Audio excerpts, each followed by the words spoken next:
wagone ruoth ni erokamano matimo ng'wono nyadichiel kendo kawuono e okinyene kapok wachako to walam Nyasaye. Wuoro maler Nyasach Ibrahim, Isaka gi Jakobo, londa mar Kalvari. Nyalo gi teko gi lochni e lweti kuom gik malich madongo misetimo. Imiyowa thuolo mondo wawinj kuomi, wachiwre e lweti kwaro koroni maler mondo nyalo gi teko ni oti kodwa. E thuolo ni Nyasaye wachni okony chunje jogi, kendo teko maro ni maler obenwa japuonj ka weche te chopo kare kaka dwachi obet. Ruth ka piny ruodhi lor kendo nyalo ni nenore e nying loch mar Yesu Kristo akwayo. Amen. E thuolo mar gweth mar okinyene, Nyasaye otimonwa ng'wono mondo wawinj kuome kowuoyo kodwa, kendo wach mwabiro yudo wayude kitabu mar Samuel mokwongo 9 matindo 1 nyaka 6. Wach Nyasaye ma wayudo kawuono wayude Samuel mokwongo 9 matindo 1 nyaka 6. Muma wacho niya: ne nitie ng'at moro ma jadhod Benjamin manyinge ne Kish, wuod Abiel, wuod Zeror, wuod Bekorath, wuod Afia, wuod jadhod Benjamin, ng'ama ratego ma jachir. Ne en gi wuoyi moro manyinge ne Saulo, wuoyi motegno ma jaber. Kata kuom nyithind Israel duto ne onge ng'at maber moloyo jalo. Nobor moyombo ji duto nyaka e goke nyaka e wiye. To noyudo ka kenje mag Kish wuod Saulo nolal.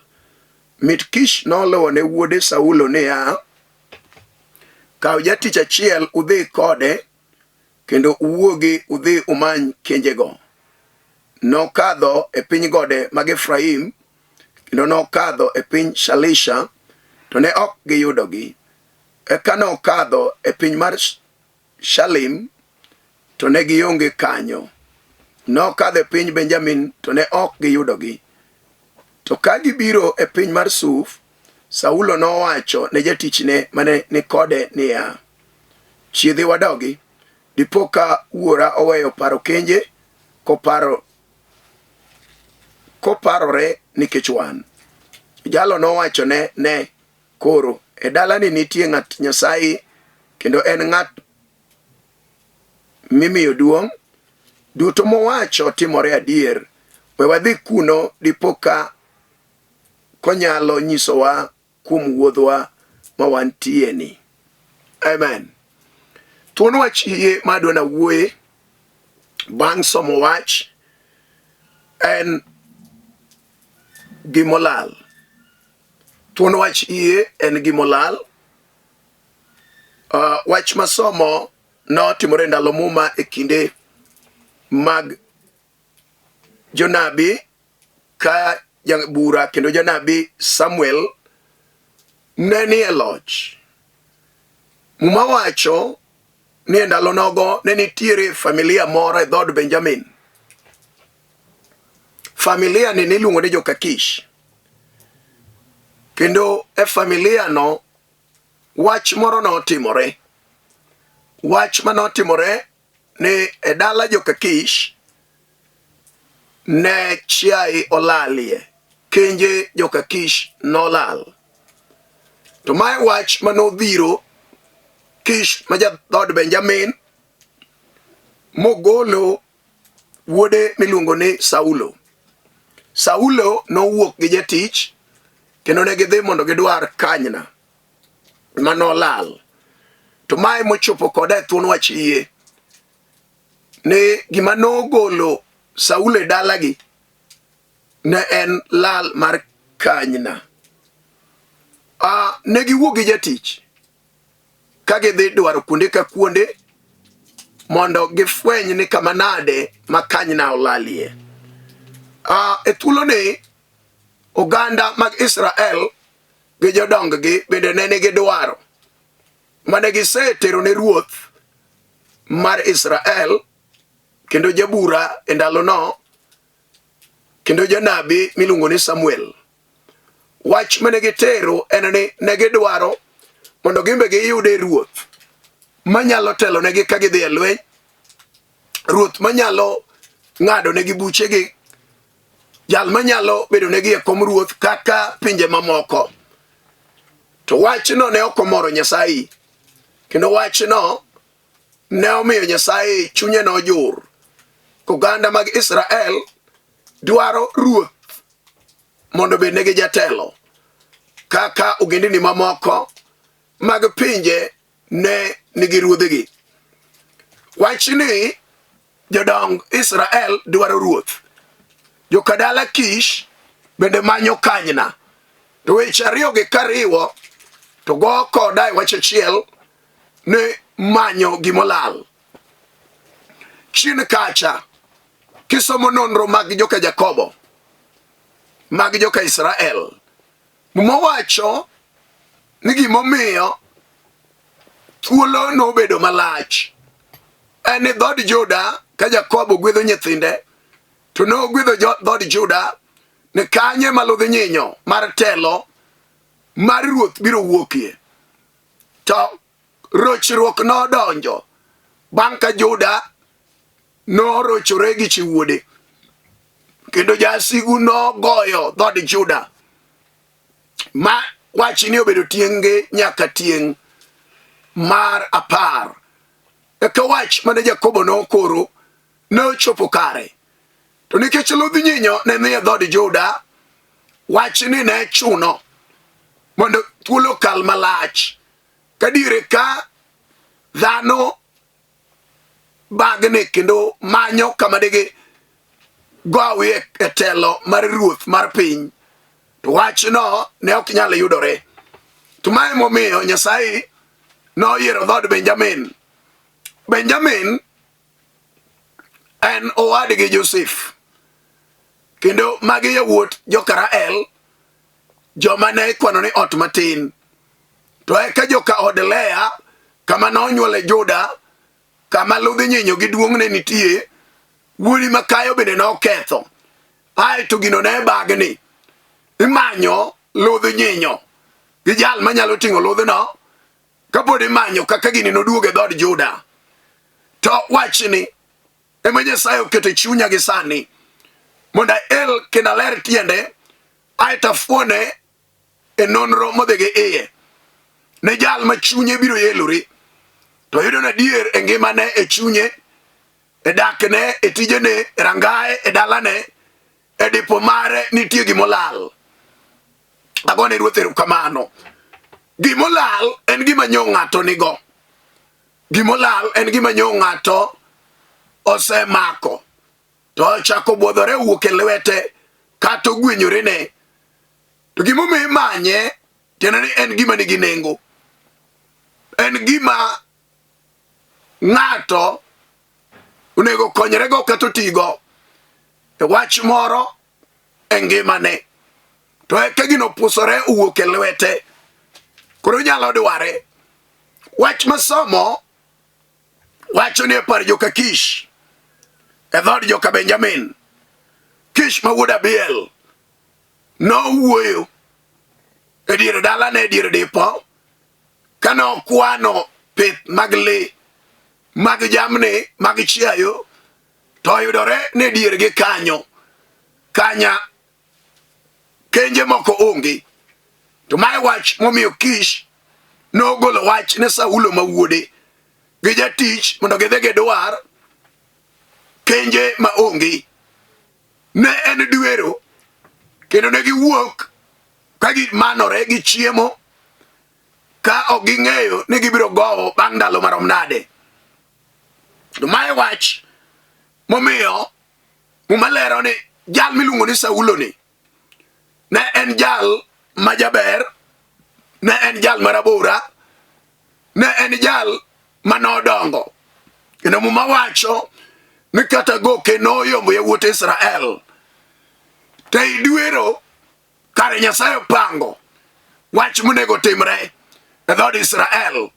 Kare Nyasaye opango gimonego timre n'oganda mag jo Israel e kinde nogo ma jodongo nyose dwaro ruoth. Nyasaye otudo wach kokalo kuom lal mar kanyna mondo dichuo ni Wango dhi oradi gi janen Samuel maka Ana wuod Elkana, jal ma Ruoth nyokete komunabi mar neno weche matimore Israel, mar koro weche manotimre kata mabiro timore. To mae wach momiyo Nyasaye malich mar nengo oketo wach e lewa e thuolo ni mondo awuoye gi jal ma chunye oyelore, maneno gimolal e ngimane, jal maneno gimolal e ode, jal maneno gimolal e dhode, jal manyalo fwenyo adier gimolal e rangae, jal manyalo neno gimolal e chunye. Wan gi ji madier geno gi nolal, wan gi ji mamor mar chunygi onge, wan gi ji ma nyithindo nolal e lwetgi. Kaka nyithindo nowuok e lwetgi nyaka chil kawuono gi kia. Na ochakore ka gir tugo, ma nyathi wuok ndalo 2-3 to duogo, nyathi lal ndalo moko bang' juma to duogo. Wach no gik kama kaka nodhino en chwer arek, nyaka tinende umbe kod ndache gi yore gi kama en tiyo ok nyal yudi. To mano gimolal mamiyo jomoko kwe onge udi, kendo adier moro mar chunygi onge. Kech ka ng'ato lal to otho, ma ji wacho ni ng'ane nyocha onindo waiko, to lala kama entie ok nyal yudi be ok nyal winji. Mano wach mamiyo janyuol nyalo bedo gi pek, kendo nyalo bedo gi chuny malit. To mae wach, haleluya, mar omiya mondo awuoye gi ng'ato. Wan gi ji ma keny nolal e lwetgi mane gichako maber, ka odonje arus kata odonje keny minyalo tim e yo ma kawaida. To ei keny ka jasigo biro modado keny e lwete, modong' buga odong' nyamasi, jachien ogolo keny e lwete, ma geno mar chunye olal. Mae gimomiyo Nyasaye wuoyo ni e thuolo ni ng'wono mar Nyasaye e wach ma Ruoth oketo e lewa. En ang'o molal e ngimani? En ang'o ma jachien omayi? En ang'o ma jachien okwalo kuomi? Newera Satan en jakuo, ojamecho, ojaketh gik mabeyo. To mae momiyo Yesu ja-Nazareth nobiro manyo gik molal. Mae momiyo amiyo Yesu duong' gokinyi ne jal ma chunye elore, maneno gire molal. Ondike ni Satan biro kwalo, oketho to nego. To Yesu ja-Nazareth to nobiro manyo jomolal, obiro manyo rombe molal mondo oduoki e kweth. Malero ni chieng' moro jal moro ne nigi rombe mang'eny, rombe 100, to kuomgi achiel olal, odong' gi 99. Chune ni mondo we 99 go odhi odwar achiel molal. Mano wach ma kisomo Luka 15 to puonjo maler ahinya kuom gimolal. Adier ka ng'ato wito gire mogeno, to mano nyalo miyo chunye bedo gi lit. Wan gi joma wito jomoko kokalo kuom tho, ma giwito samoro okoko kata okebe mar dala mar rangach. Wach momiyo dala odok e chonge, wach momiyo dala odok e kuyo, wach momiyo dala odok e dhier, wach momiyo dala wiyo lugo, wach momiyo dala maro lalie, wach momiyo rangach ji ogoti gi ogo jek, piny ochamo gi geno mar gi ngima gi olal. Wan gi mon liete manyo wito chuogi, manyo konyogi, kendo manyo miyo gin gi lek madongo mag ngima. Awuoye gimolal. Adier ka Saulo ka Kish wang'o wuok e par dalagi, nengo mar kenje ne gima kawogi gi garama, to chune mondo wuog e par dala. Ka wuon gi ore no dhi odwer, no wuotho atua katua. Kendo muma wacho na diera, Saulo ka Kish na okalo atua mokwongo, chako dhi mar ariyo, ochako dhi mar adek, ne ok onyal yudo kama kenje no dhiye. Tene ni wach no ne ok ogo kode gi kanyo, gino no chune mondo med hao. Wach no chuno gi gin gi jatich mondo gimed menyo. Wach no miyo ndalo kalo, ndalo dhi, ok ginyal duogo dala. Gimanyo gimolal, imanyo kanyna mag joka Kish. Haleluya. Umacho ni nodhi e Efraim, na chako dhie e piny mar Shalisha, mochako kala tua, mokalo tong' chako dhie e tong' mag joka Benjamin.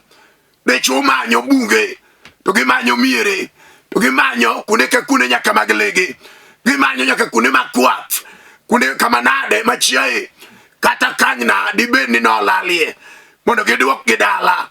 To wacho no dhi kodgi kamano. Kara kamano gimaber mane nyalo wuok e menyono ne onge. Newira ne gitemo gi tekregi, ne gitemo gi riekogi, ne gitemo gi ng'eyogi, ne gitemo gi rang'ergi. Kara kamano ne ok owuok negi. Mae wach maro maler kelo na diera. Ng'ato nyalo duero, ng'ato nyalo menyo. Gima nade ma chuny ogeno, gima nade ma nyo lale lwete, gima nade ma jasigu nyo mae, gima nade ma nyo gwenyorene, mondo oduokie kare. Eko ber gi kwe mar chuny. Nyasaye wacho niya, adiera ka gin e dwar, to chunygi nochandore ma giwuoyo kendgi ni kama wagikeni nenore ni wuora biro weyo manyo kanyna, to biro chako parowa wan nyithinde, miyo wadogi. To jal mane gin go ne nigi elruok matut. Koni winjo Saulo, kama wagikeni koro kalo manyo kaka ne wamanyo. Kama wagikeni nitie janen, tiene nitie janabi e Israel, Samuel maka ana, jal manyalo nyisowa na dir wuodhwa ni go mare chalo nade, adir gik mane wadwarogi diyudogi kanye obedo nade. To mae wach makoro dhiro Saulo ka Kish mondo gidhi gidwar Samuel. Hallelujah. To idwaro Samuel kare Nyasaye opango mondo Samuel orad gi Saulo, mondo Saulo owiro bed ruoth mar Israel, ruoth mokwongo wuok e Israel, jal mane wuok e dhod Benjamin, jal manyoji ok par ni nyalo kawo ludhi nyinyo mar dhod Juda manolal, jal ma ji nok par ni nyalo bedo jatelo. Nyasaye osepango. Wan gi gima nyalo timore ne ng'ato, wan gi gima nyalo lal ne ng'ato. To gima olal ne ng'ato nyalo chiwo chunye, nyalo yawo pache, nyalo miyo duer, nyalo miyo dhi atua, nyalo miyo odonj matut. Kata mane wach Nyasaye nyalo miyo dwar tonga wang' Jehova. Hallelujah. Nyalo miyo chunye elore. Nere yo manyalo dogo gima olal. Ere atua monega kaw mondo ayud gira morwenyo. Ere yo monega lo mondo agoy yuto mar gima olalna. To mae gima nogo gi Saulo ka Kish. Diera ka gin gi jatich ne kamo gikene, wase manyo konde te, wase dhi e lege te, wase dhi e gode, wase dhi e bunge, wase dhi e sokni mag modho, wase dwaro pewe. Kara kamano wadong' nono, gima wayudo onge, goyo marwa rach. Kama wagikene adier koro nego wadwar yo manade Nyasaye uwo wafwenyo ni Jehova to wacho nang'o kuom gino manyo oselal, Jehova to wuoyo nade kuom gima nyo wasewito. Mane wach momiyo Saulo kod jatich wacho ni wadhi ir janen e piny Israel, e dala Rama ka nitiere jal moro luongo janen mar Israel, en Samuel maka Elkana. To mane gima ne ruoth Saulo oka atua mondo gidhi girad gi Samuel. Kinde no Nyasaye oseiko wachne manyo oselimo Samuel maruoth ma janabi mar Israel, ni jal mabiro no, jalne maseyiero, jalne mamucha ni kuome, jalne monegi wir mondo bed ruodh Israel. Atemo lerango gi sani gima olal e rangach moro, gima olal ne dichuo moro, gima olal ne jaduong' moro, gima olal ne kijana moro, gima olal ne nyako moro, gima olal ne dhako moro, gima olal ne nyathi matin, kata nyobed awi mar buk mar somo mar rieko manyalo lal ne ng'ato. Nyathino chako kariek koa kotin, gik makoro nego timie penj, to gino ane malo jasigu kelo chuny fuo, rieko lal weye, kanye makoro rochruok mar dongo mare chakore go e ngimane. To mae momiyo Nyasaye okelo wach ni ng'ato nego tim ang'o ka gire mogeno lal. ng'ato nego tim ang'o ka gire mogeno rochore, ng'ato nego tim ang'o ka gire mogeno ogwenyore lwete, ng'ato nego tim ang'o onego dhi kanyo ma Jehova Nyasaye nyalo elone, nyalo siemone kama Ruoth owalo, kama Ruoth oiko, kama Ruoth obetie, kama duong' mar Nyasaye nitie mondo oyud duoko mar wach machando ngimane. Agone Ruoth erokamano, amiyo nying Yesu duong'. Nowera Nyasaye ma jadiera nowalo Samuel mondo orad gi Saulo mondo weche mag Jehova ochop kare. E thuolo mwawuoye kodini, in gi giming'eyo nolal. Wan gi joma apgi nolal.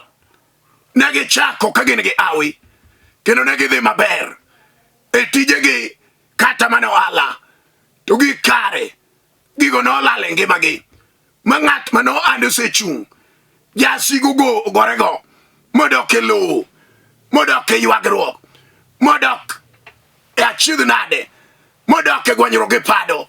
Jachino gore gi ngimane ma ape olal, ma kata owuotho, kata otemo, kata onyagore, hawi onge, geno onge gino, odong' ka okia gimonego tim, piny ochabe. To mae wach ma Ruoth okelo ni en ang'o molal e ngimani. Wan gi joma lepgi jasigo noyiecho, ma jachino wegi ka gin duge nono, ne gin ji mane dewo, ne gin ji mane luoro, to jachino yiecho law ma gidong' duge tinende, ma kilas ma ginitie, ngima ma jachino ketogie nyalo bugi ka ning'egi chon. Ngima na ok margi, jachino rwakogi gi chandruok kod lwenje magalagala. Wan gi joma jochiende nolalo ngimagi ma gidong' nono, gidong' godekre gi tuoche, ema chamo ringregi, ema chamo ngimagi, gidong' choke lelo ka ringregi oa, mar dendgi odar, mar chunygi odhi, jachien ochamogi, gidong' nono.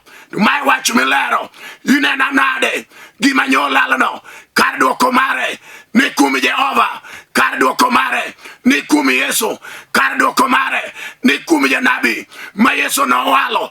En Samuel Kahana, en ema wacho biro kuome nokelo geno ne Saulo ka Kish, wach manolal e rangajo ka Juda, wach manolal e piny Israel, wach manolal e dhario ka Kish. Agone Ruoth erokamano. En ang'o molal minyalo neno gokinyi kata obed mor mar keny, miyo ji odonjo e lweny, ma ji dhawo odiechieng' gotieno, onge mor, onge kwe, dhano ywago dayo e keny, mor mar keny mane ji ochakogo, mane ji luongore go sweetheart darling, hani olal. Gimomiyo manolal en ang'o? Jasigo nyobiro mokwalo kwe mar ot. Wan gi joma dhiero donjo nyaka tije manyoge timo, jachino go e lwetgi, gidong' e lwetgi nono, giywago dayo, tich olal onge, imanyo tich koni gi koni, kara kamano ok onyal yudo. Barupe mag somo to nitie, nyako jusi mar tich, kara kamano tich olal. Hallelujah. Wan gi joma pesa ok nyal bet e lwetgi, jachino dado pesa, odong' e mifwadhi, odong' ka nono, pesa ok nyal bet e lwete, gimo nyalo timo mar dongo, mar nyak mare, jachino dagie, okwal ape olal. Mae wach moro maler seketelewa gi sani, mondo awugo gi dhako moro, mondo awugo gi dichuo moro, mondo awugo gi jaduong' moro maneno gimolal e ngimane. En ang'o molal? Wan gi miere ma jachien nyocha ma nyithindo, ma ji odak, kara kamano dala no dong' nono, dala no ywe gi ywech. En liel ma jachien oketo, higa ka higa iko, higa ka higa nyaka ywak donje dala no, higa ka higa gari donje dala no gi bandera makwar, ka wiye otimore marach, to mano yamo manyochomo dala no, aeto dhi gi mor mar dala, odhi gi kwe mar dala, odhi gi dongo mar dala. To mae gima Nyasaye okelo, ni dhako nyalo a piny kuna neno gimolal e dala, wach mosemiyo waonge mor, wach momiyo waonge geno, wach momiyo waonge kwe, wach momiyo waonge chia. Hallelujah.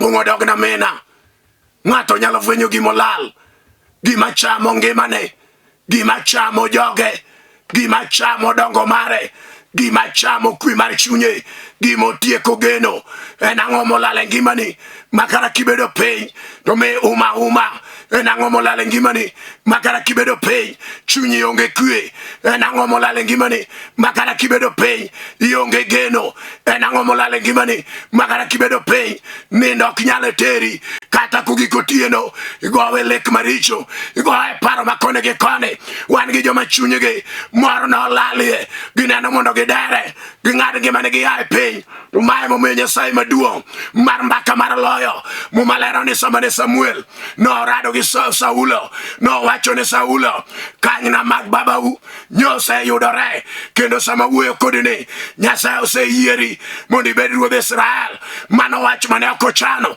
mano wach mane ok opango, mano wach mane onge programbe, to Nyasaye malich, mane manyo jatelo, noyudo Saulo, maka Kish, ka wach wuok e lew janabi, to mane wach maduong', ne kata mana sani, okodero nang'o molal, kata olal e bwo nam, kata olal e Keba, maga juoke, kata olal e lwet jobilo, kata nolal e lwet ajuoke, kata nolal e lwet anyuola, kata nolal, bed nyota molal, mar sule mar ng'ato, wach malero gi sani, nyalo yaw ne ng'ato, e wach ni endi, kaka Saulo ka Kish, ruoth na aronge, kukalo kuom kanyna, wang'o chopo, e teko gi loch, mar Jehova, mar nyalo mar polo, momiyo Saulo ka Kish, nobedo ruodh Israel, piny mar Israel, nobedo kom ruoth, kata mana in, kiyaw chunyi, miyi adiera, ni gimolal e ngimanani, ng'ama nyalo nyale, en Jehova Nyasaye, Nyasaye maratego, Nyasaye nyiseche, Nyasaye magolo ji pidho yugi, akelo makelo gima onge, ogola magolo ji anete, owila mawilo ne ji, jal mabade ok chiek, mumawacho ne ya, Yesu nobiro, mondo many gik manolal, kata ne gilal chon, kata ne gilal ndalo kwere, kata ne gilal ndalo de, kata ne gilal e miere go chon, to wach me yalo, mar Yesu ja Nazareth, man gi loch gi teko, biro manyo gimolal, biro doko gimolal, biro kelo gimolal, biro siro yen mar ng'ato, kechomo Yesu ter, iwinjo nade gi sani, kata obed mana tuo, molalo mor mar chunyi, Yesu nigi geno, kata obed nyathi, mana olal chon, Yesu nyalo duoke, kata obed keny, ma jachien olal gi morne, kendo olal gi kwe, gidongo gi hawi, Yesu nyalo duoke, kata obed chuny, magore gi ng'ato, molalo gweth mar dala, Yesu ja Nazareth, nyalo thiro chunyno, nyalo golo chunyno oko, ma Yesu kel geno, kin gi yie, to walam kodi Nyasaye, e thuolo mar okinyini, Nyasaye malich mar loyo, mapokolo, jal man gi duoko, mane ochungo Saulo, maka Kish obedo ruoth, ka ok opar, ka ok ogeno, nyalo timo ni ono, walam Nyasaye kiyie, e nying Yesu Kristo. Erokamano, Nyasaye mar mbaka mar wuoro, Nyasaye maratego mar loyo, Nyasaye mamanyo gik molal kendo duoko, Nyasaye makelo geno ne joma geno gi olal, Nyasaye machungo yamo gi wasigu, Nyasaye maketho rieko mag Satan, iya malo kendo rie badi, omena koro loch ne jogi, imany gige gi molal, gibed nyithindo, Nyasaye gibed mor, gibed tich, gibed fedha, gibed hawi, gibed kata keny mokethore molal, Nyasaye mondo duok negi, kata gibed sule mag nyota, ma jachien nyoninde, molal ma ng'ato chandore, ng'ato onge kwe onge mor, alami gi sani Nyasachwa, ni amalo mondo tim maber, ne jotich ni kendi loch negi, amalo kendi gweth gi wuoro maklo, tim negi ng'wono kod kech, kirie badi, Nyasaye malich mar nengo, e nying loch mar Yesu Kristo. Amen. Adwa wuoyo kodi an Pastor Alfred Odoyo, antie piny Kibera e bwo kanisa mar God's Divine Word Ministries, kanye moyale wach Nyasaye piny Karanja, beni in gi wach ma chunyi di mondo walalre kendo watudre, inyalo gochona e namba mara mar 0723396805, kata Airtel en 0101396805. Nyasaye kutimo ni ng'wono, arwaki mondo watudre e nying Yesu Kristo. Gini en marwa mar Jaluo. Shalom, warati changwen manyien. Amen. Limoya wendoda abani limoya olimoya wendoda japonje limoya